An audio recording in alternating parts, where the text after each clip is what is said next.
Coach, what are your overall impressions after day one? You're looking for a recall for the guys from to see how much work they did in the summer to prepare themselves for the day one install, and that was good. They moved around good. Everybody looks really good in shorts. I mean, they always do. They're in shape. I mean, so it's what's today's practice. What's it going to be like on the 9th practice, the 17th practice, the 28th practice, the 48th practice? We want it to be the same way all the way through. And so if we can have that consistency all the way through, we're going to be okay. How'd you like the spirit today? He spun the ball well. Spun the ball well. I thought he did what I expected him to do today. How'd you like the spirit today? Oh, it's always good on day one. It's always good. So, better feel about where this team will be. It'll be, in 10 days, 17 days, where we are with our spirit. You say the spirit's always good on day one. What can you guys do to keep it at that high level? Stay consistent. Our leaders make sure that happens. We got really good chemistry on this football team, so the leaders got to take care of that. They got to make sure that our guys bring it each and every day. We do the little things consistently over a long period of time. You do that and you'll be successful. Are you seeing the kind of leadership emerge that you had last year at this time? Yeah, I think we have more leaders on this team than we had last year.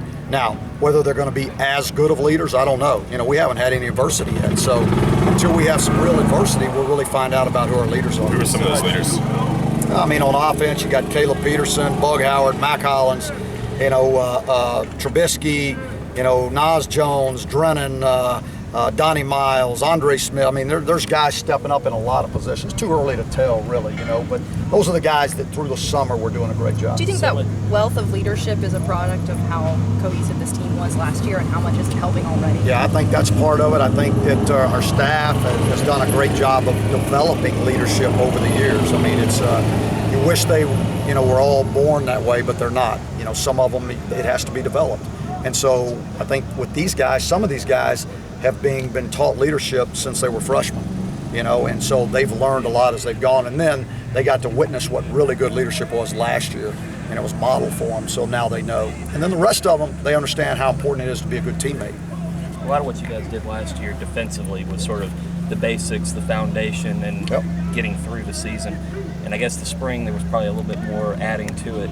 Is it now, are you adding more to it now in the fall, or is it recall of spring where you added more in the spring? Well, we're on an install, schedule, all right? But yes, we're going to install the base again, which we do every year, both on both sides of the ball, but defensively they're going to install the base, then they'll install the packages that they put in spring, and then they'll install the new packages that they're going to put in this fall. And then at the end of the fall, we're going to figure out what we can do based on the skill level of our guys. Is it a faster process than this time around with the experience from last year? Yeah, because we expect the guys to know the base. You don't have to reteach it over and over and over, and so we expect the young guys to have studied it, jumped into it this summer, and know it.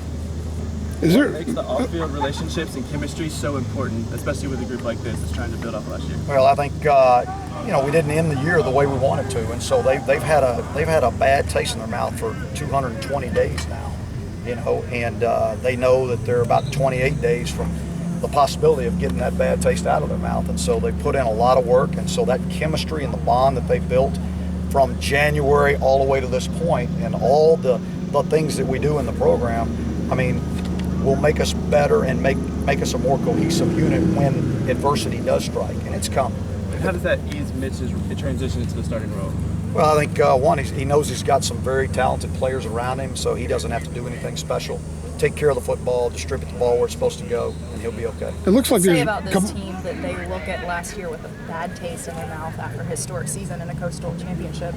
It's a good thing, that you don't have to worry about them being satisfied with what they did. That was just a new bar that was set. This 2016 team, which is the 126th team at the University of North Carolina, they want to set a new bar themselves, and so that's why they're working. And looking at the practice schedule, looks like there's a few more open days off, but a few more two-a-days this year.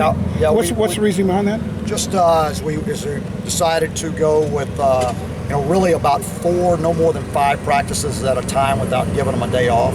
Tried to simulate more of a season type, a weekly season in camp than just a run of camp practices over and over and over. So, we started doing that some last year, and I think the guys responded well to it. It enabled us to come out of camp still fresh, play at a high level on the 3rd of September and finish that way at the end of the year. That's the plan. How are you handling reps for Matt Collins? So he's going to miss the first half of Georgia. Is there any plan? Well, for that or any different? right now we're not doing anything for Georgia. I mean, we're doing what we need to do for our entire season, hopefully 15 games. So that, the reps haven't changed at all right now. We get into the Georgia week, obviously there's going to have to be some things that we do. Coach, when you have a year like you had last year, what do you, as the coach, feel like you can do differently? Do you do anything differently as a leader?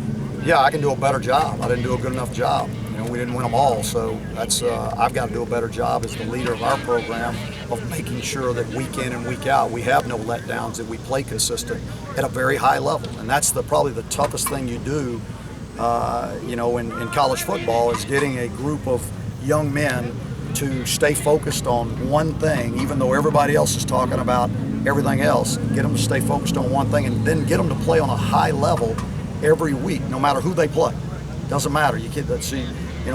Last year was a pretty consistent team. They really were. The way they prepared, the way they practiced, the way they played on Saturdays, they were pretty consistent. Just wore down at the end. How much, if